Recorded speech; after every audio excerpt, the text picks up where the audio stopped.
నిన్న తెలంగాణ మంత్రి కొండా సురేఖ చేసిన కామెంట్లకు మొత్తం తెలుగు ఇండస్ట్రీ తీవ్ర ఆగ్రహం వ్యక్తం చేసింది. ఓ హీరోయిన్ జీవితాన్ని ఒకరిని కించపరచటం కోసం రాజకీయం చేయటం ప్రస్తుతం తీవ్ర దుమారం రేపుతోంది. వ్యక్తిగతంగా తీసుకున్న విడాకులను రాజకీయ నేతకు అంటగట్టడంతో ప్రస్తుతం ఈ అంశం రెండు తెలుగు రాష్ట్రాలను కుదిపేస్తుంది. ఇక కేటీఆర్ మంత్రిగా ఉన్నప్పుడు అనేక మంది హీరోయిన్ల జీవితంతో ఆడుకున్నాడు. వారి ఫోన్లను ట్యాప్ చేశాడు. డ్రగ్స్ కు అలవాటు పడి వారిని బ్లాక్మెయిల్ చేశారు.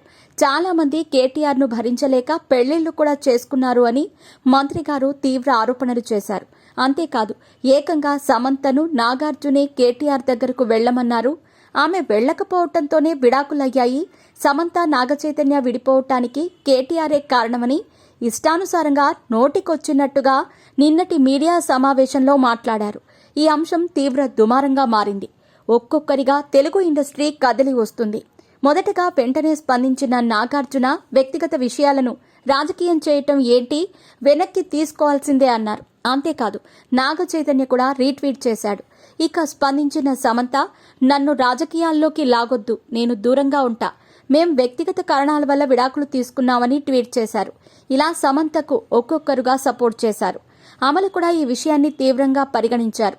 మంత్రి హోదాలో ఉంటూ ఆ మాటలేంటి, స్పందించాలని రాహుల్ గాంధీకి కూడా ట్యాగ్ చేశారు. తాజాగా జూనియర్ ఎన్టీఆర్ కూడా ఈ విషయంపై స్పందించారు. నిరాధార ఆరోపణలు చేస్తే చూస్తూ కూర్చునేది లేదు అంటూ మంత్రి కొండా సురేఖపై ఆగ్రహం వ్యక్తం చేశారు. ఇక వ్యక్తిగత విషయాలను రాజకీయాలకు లాగొద్దు, బాధ్యతాయుతమైన పోస్టులో ఉన్నవారు తప్పకుండా గౌరవాన్ని, గోప్యతను పాటించాలి. సినీ ఇండస్ట్రీ ఇలాంటి నిరాధారమైన స్టేట్మెంట్లు చూస్తూ ఊరుకోదు. ఈ విషయం తనను బాధించిందని పోస్ట్ పెట్టారు జూనియర్ ఎన్టీఆర్. బీజేపీ నేత ఖుష్బూ కూడా ఈ విషయంపై అభ్యంతరం వ్యక్తం చేశారు. మంత్రి కొండా సురేఖ క్షమాపణలు చెప్పాలని డిమాండ్ చేశారు. సినిమా ఇండస్ట్రీలోని వ్యక్తులపై నోటికొచ్చినట్లు మాట్లాడితే చూస్తూ ఊరుకునేది లేదు. మొత్తం ఇండస్ట్రీలో ఉన్న హీరోయిన్లకు ఆమె సారీ చెప్పాలని ఆగ్రహం వ్యక్తం చేశారు. అంతకు ముందు ఏంటి సిగ్గులేని రాజకీయాలు అంటూ విలక్షణ నటుడు ప్రకాష్ రాజ్కు ట్వీట్ చేసిన సంగతి తెలిసిందే. ఇలాంటి వ్యాఖ్యలను అందరూ ఖండించాలి అంటూ హీరో సుశాంత్ కి కూడా పోస్ట్ చేశారు. ఒక మంత్రి హీరోయిన్ ను కించపరచటం విని షాక్ అయ్యాను అన్నారు.